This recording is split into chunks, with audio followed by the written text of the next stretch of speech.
So let's talk about cervical infection. An infection of the cervix is known as cervicitis. It can present with symptoms such as unusual vaginal discharge, pain during sex, and unusual vaginal bleeding.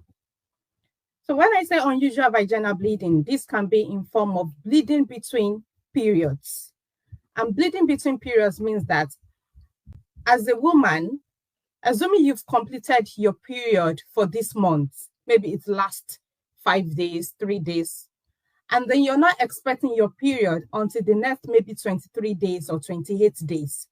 And before that 23 or 28 days that you're expecting your next period, you notice a spotting, that is small amount of blood, or it could be a large amount of blood or clots before your period is due.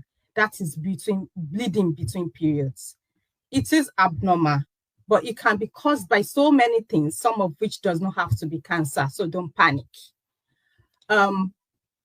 Unusual bleeding can also be in the form of post-coital bleeding, that is bleeding after sexual intercourse, or in women who have achieved menopause, that is in women who have stopped their period completely. If they now notice they start to bleed again, that is postmenopausal bleeding. And this is also one of the presentation of a cervical infection. Cervical infection is easy to treat. Usually with a course of antibiotics, it goes away. But if you refuse to get it treated, it can result into complications, which is known as pelvic inflammatory disease.